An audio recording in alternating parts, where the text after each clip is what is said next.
listening enjoyment, John Lund as Johnny Dollar. Philip Shaw, Johnny. Oh, yes, Mr. Shaw. Our company holds a policy on Miss Judith Thompson. She was killed. How? Somebody shot her. You'll have to go to Los Angeles. I'll book space right away. Come on down to the office as soon as you can, and I'll give you the details. Shower and a shave, and I'm yours.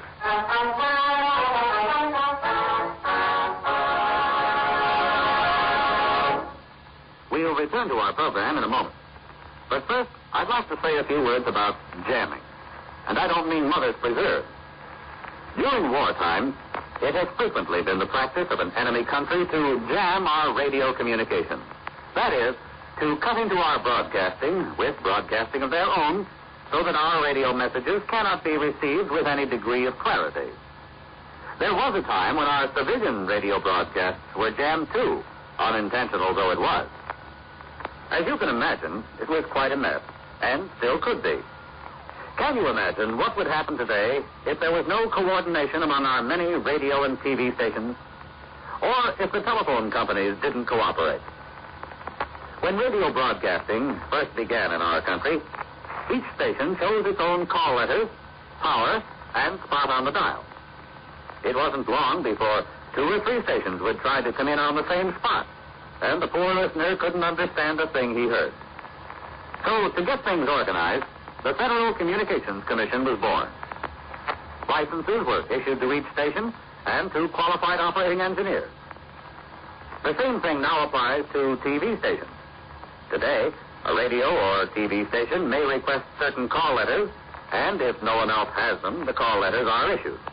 But power and the spot on the dial are restricted by laws of nature, and the FCC engineers don't have much choice in what they tell the station operator he can or cannot do. With the telephone and telegraph, however, the situation is different.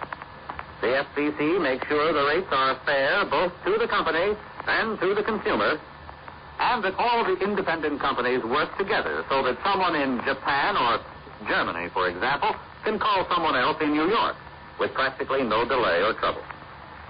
So the next time you pick up a stateside broadcast loud and clear, or hear everything your family says to you over the telephone, just remember that you have the Federal Communications Commission to thank.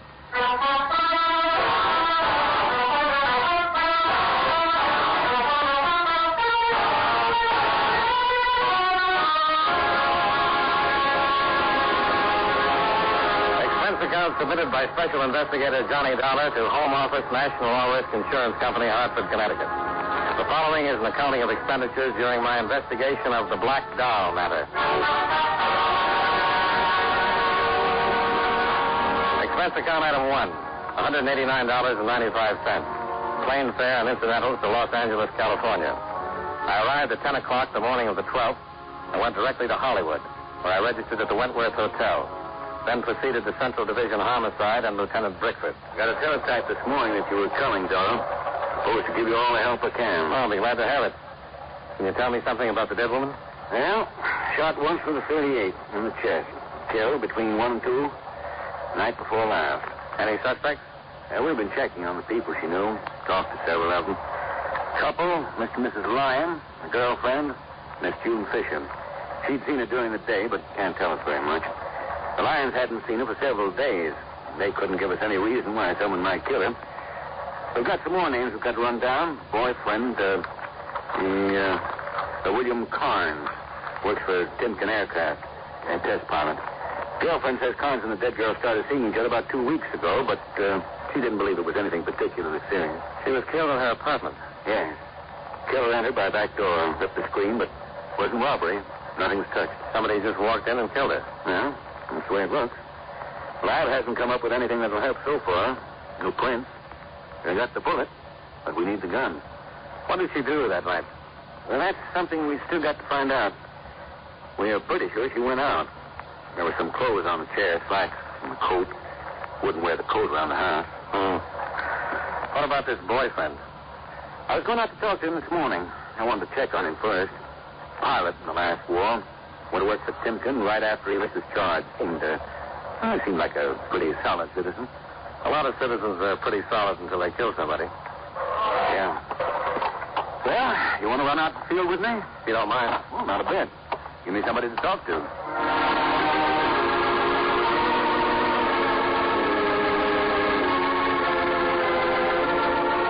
"25 minutes later, we were driving through the gate at Timken Aircraft. As we passed the long, low line of gray buildings, I saw a plane sitting on the starting line. A bullet-shaped jet with stubby, swept-back wings. Inside the main building, we were shown into Mr. Rudolph Timken's big presidential office. Come in, gentlemen. Which is Lieutenant Bickford? I am, sir. And this is Mr. Dollar. I'm pleased to know you. What can I do for you? Well, we'd like to talk to one of your pilots, Mr. Timken. William Carnes. Bill? Oh, certainly, but I'm afraid you'll have to wait a while. He's just getting ready to take up the XR-200. Is that the jet I saw on the line? Yes, it's a beauty. Oh, thank you. We think it's the best. If you'd like to come out on the field, this test isn't security. The last 2 years we've been under wraps, but since we got the budget out and the Army's given us a contract, would you like to watch? Oh, sure would.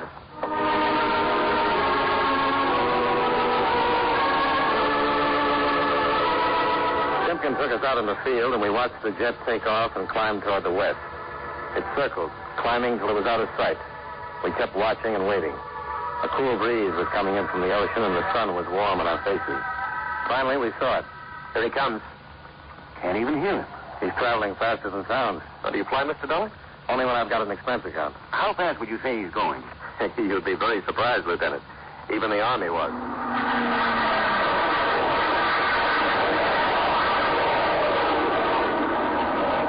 Hey, impressed? Yeah. I'll stick to being a cop. He's in his turn now. Yeah. Come in across field. He's even lower. Here he is.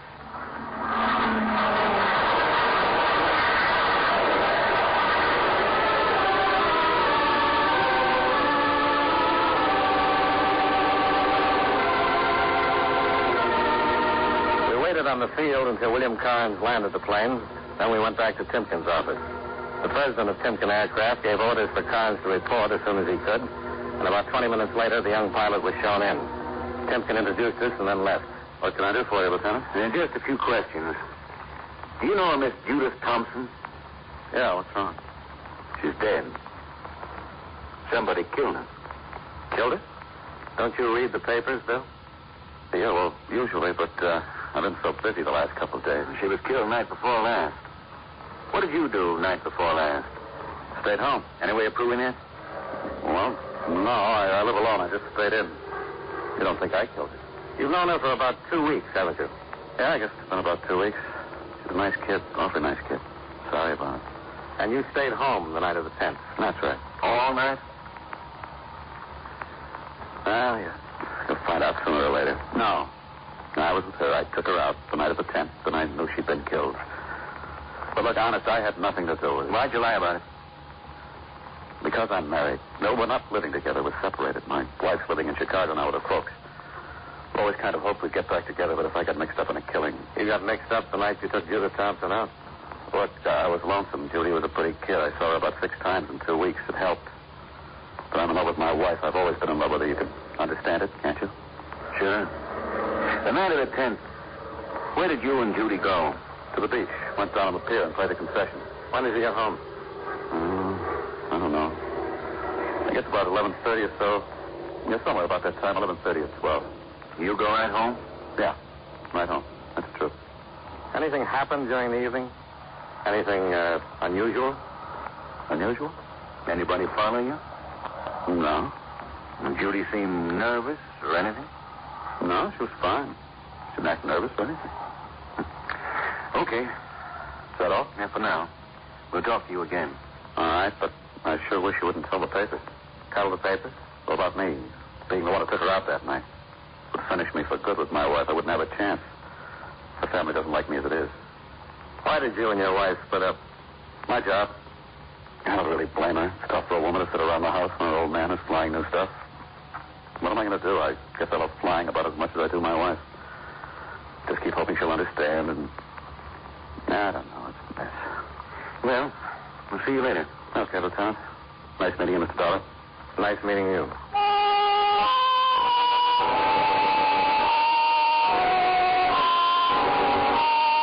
left time sitting in the big office. and located Timken. We thanked him for his cooperation, then went out to the car. We were about to drive away when Bill Carnes ran out of the building. Oh, wait a minute. Yeah. Just thought of something. Yeah? What is it? Well, I doubt if it means anything. In fact, I forgot all about it until just a minute ago. Something about the other night? Yeah. When we were down on the pier on the fight, playing the concessions, I down there had a fight. Fight? Yeah, that's the shooting gallery. I spent about $2 knocking down fights and winning coupons. When I got done, Judy wanted one of the dolls, the plaster prizes. Yeah? This was a big black one, about this big. And the guy wouldn't give it to me. You got in a fight with him? Oh, down there. I bought enough coupons for the doll, but he said it wasn't a prize. And I said, what have you got it up on the shelf for? Judy wanted it, so I finally made him give it to me. Then we had to fight him for it. Hey, it wasn't so much the doll, it was the principle. I hate to be had like that. No. I owed it much, but it was kind of strange. Of course, I don't know what it could have to do with Judy. Well, you never know. Does she take the doll home with her? Oh, yeah, sure. And a lot of other things, the kind of junk. Okay, Bill. Thanks a lot. Sure. See you later. Yeah. Bye. Go on.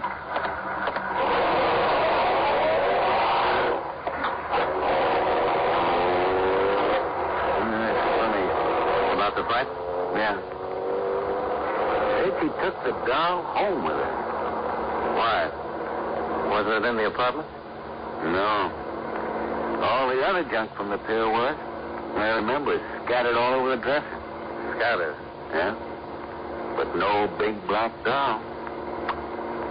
You were right. About what? That is funny.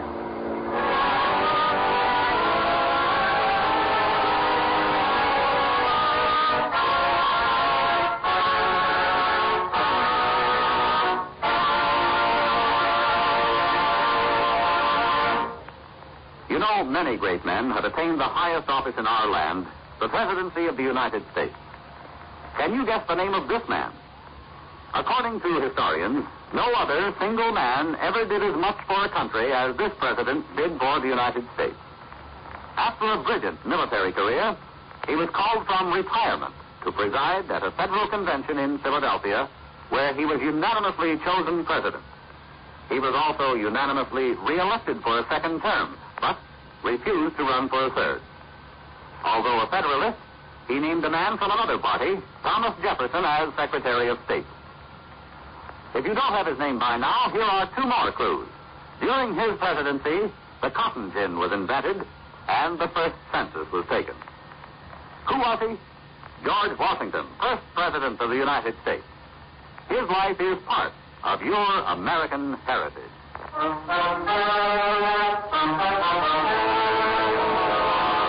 And now, with our star, John Lund, we bring you the second act of Yours Truly, Johnny Dollar.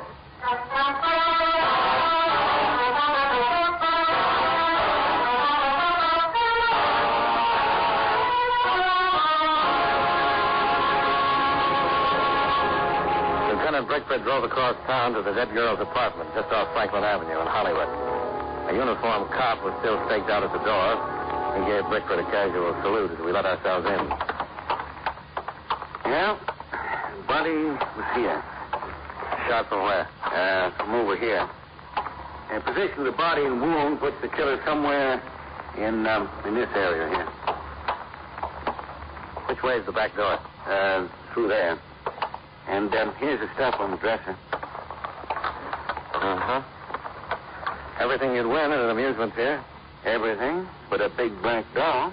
Why would a plaster doll be so important? I couldn't even guess. Well, it's the only lead you've got so far. You want to check it, I suppose. Concessions on the pier open around 6. You got any plans for this evening? I'm with you. Let's go talk to Bill Carnes again. I think it'd be a good idea if he came along with us tonight.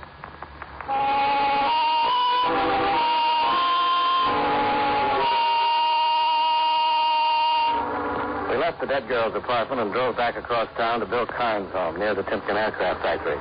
Bill met us at the door and showed us into an attractive living room. To find out any more about... about Judy? Not yet. We'd like to know some more about your argument at the pier. Well, I told you just about everything. It started over the doll. That's right. You're sure Judy had the doll with her when she went home? Well, yeah, I'm positive. So I'll take it into the house. Had it on. Full of that stuff we want. Doll was the biggest of the bunch. You can't remember anything unusual about the doll?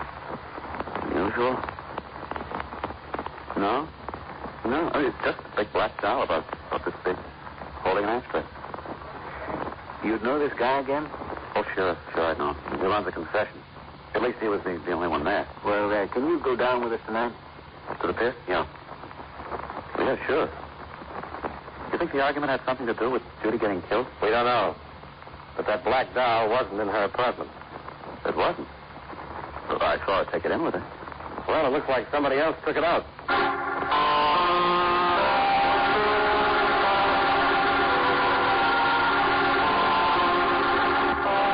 Expense account item 2, $14.55. Dinner for Brickwood, Carnes, and myself. A short drive later, we pulled into the big parking lot on the amusement pier. As we got out of the car, the roller coaster reached the top of the first dip high above us and started down.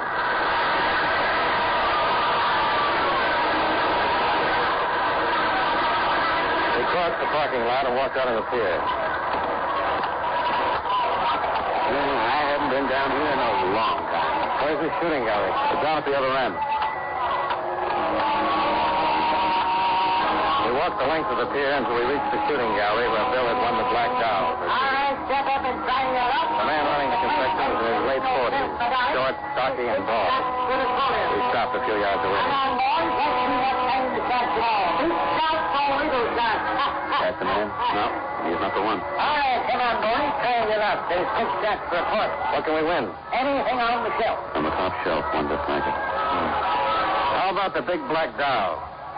Sure, but you got to hit all the clay pipes. Well, go ahead, darling. Aren't you going to try it? Well, if you don't hit them all. Okay. Let me see. There you are.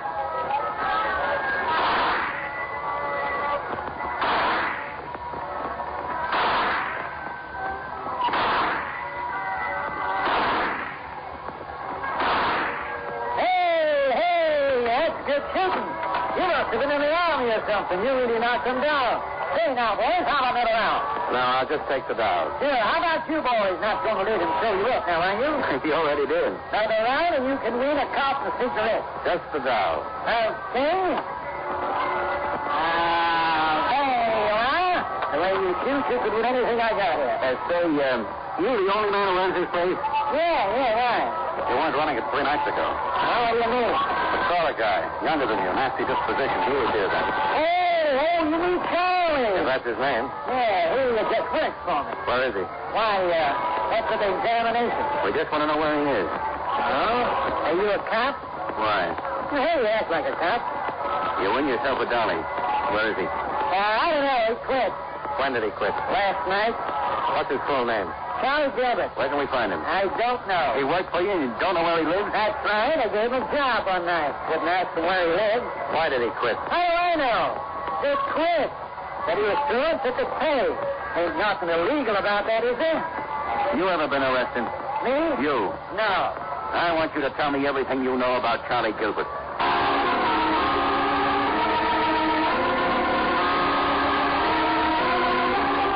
Rick and I questioned and cross-questioned the manager of the shooting gallery.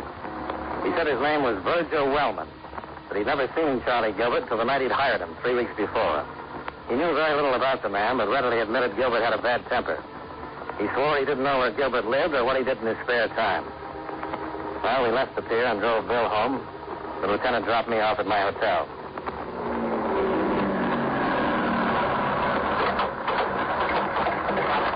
Oh, thanks. Thanks for the dinner. What happens now? Well, get some sleep and try to find Gilbert.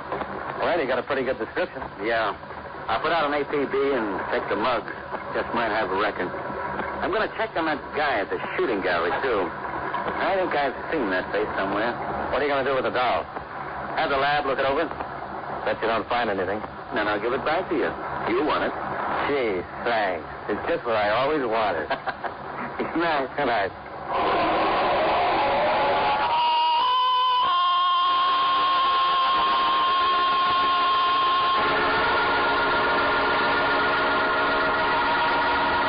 I went to my room, climbed into bed, and tried to put the puzzle together. After a half dozen cigarettes, I gave up and turned off the light. I felt as though I'd hardly fallen asleep.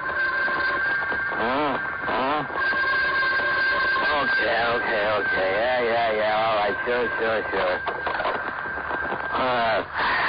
Johnny Dollar. This is Blakeman. Oh, hi. Hey, what time is it? 2 o'clock? Goodbye. Hey, wait a minute. Something important. Okay. Let me wake up. Well, this will wake you up. About an hour ago, they hauled a man out of the ocean. Been shot twice. About 36 hours. Who is he? I don't know. No identification. Nothing in our file on his print. So we sent for a kickback from Washington. Well, why is this corpse so important? Because he fits the description Carnes and Wellman gave us. Gilbert? Yeah. And I went through the logs and came up with an identification on the guy who was running the shooting gallery tonight. I knew I'd seen him before. Who is he?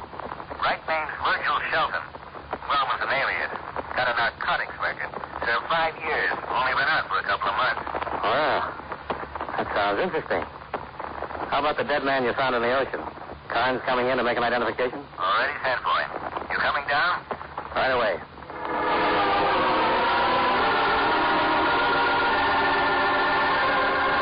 Expense account item 3, $2.60 cab fare to the City Hall, where I went directly to homicide and Lieutenant Brickford. Carnes had not yet arrived, so Brickford showed me the mug and record on the shooting gallery owner, then took me down to the morgue. The man they pulled out of the sea certainly fitted the description of Gilbert. Shortly afterward, Carnes was shown in to make the identification.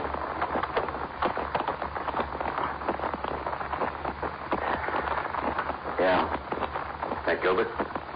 That's the man I had the argument with. You sure? Yeah. I'm sure. Lieutenant, he said he'd been dead about 36 hours. Close. And he was killed shortly after the girl was. Yeah. Here's the kickback we were waiting for, Dollar. Prints on the dead man identify him as Frank Sidney, alias Charles Sidney, alias Sidney Gilbert. Alias Charles Gilbert. Yeah. FBI wants him, narcotics friend. Oh, it sure gives him something in common with the guy at the shooting gallery, then, that. Let's take another ride down to that pier.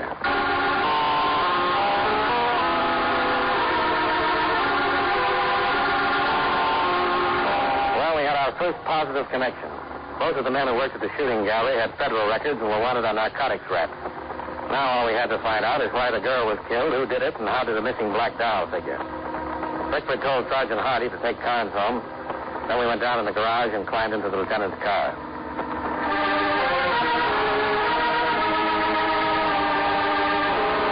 25 minutes later, we were back at the amusement pier. The concessions were all closed. The entire pier was dark except for a few work lights at the entrance.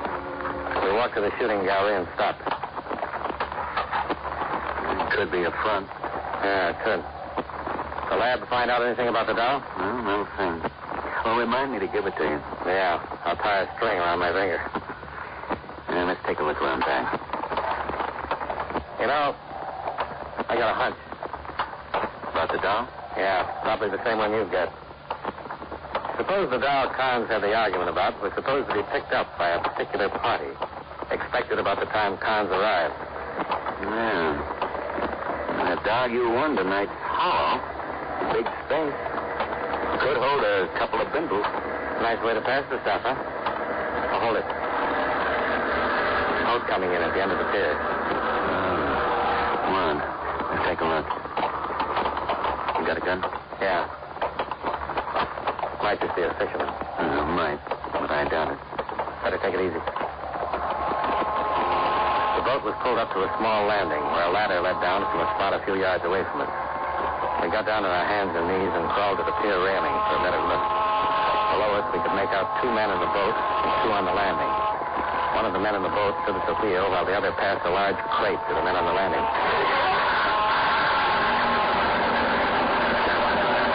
Okay, remember this is the last boat for a while. Contact the after the heat's off. The wall's getting a little too nosy. Recognize him? Our friend from the shooting gallery. They're coming up. Take it easy with the thing. Okay, hand it up. Okay.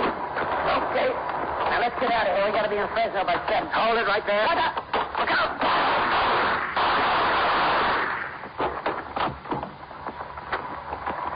You okay? Yeah. Oh, this one's dead. Virgil's still with us. Yeah. Take his gun for a second. I want to look in that box. Yeah. You got a match? Yeah, right here. Well, looky here. Dolls. Big black dolls. And look what's inside. Mr. Dollar, looks like we've just cracked a king-size narcotics ring. Sure looks that way, Lieutenant.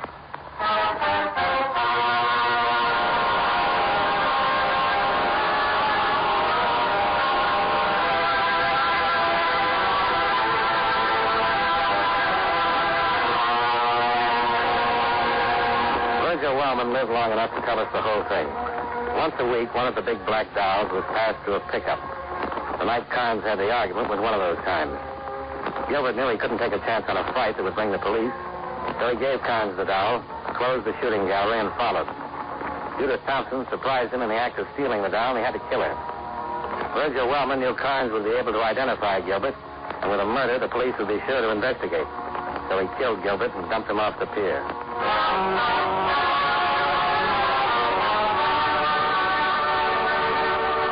Expense account items 4, 5, and 6. $260.50. Hotel bill, breakfast, and plane fare back to Hartford. Lieutenant Brickford drove me to the airport, thanked me, and gave me the big black doll I'd won at the shooting gallery. It looks awful, but it makes a fair ashtray. Expense account total, $467.60. Yours truly, Johnny Dollar.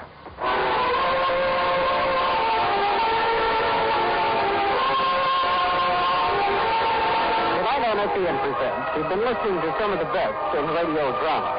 With the Prince and Johnny Dollar. Be sure and join us again tomorrow night at the same time, 9:05, when Ep174 presents My Favorite Husband and the Great Gildersleeve.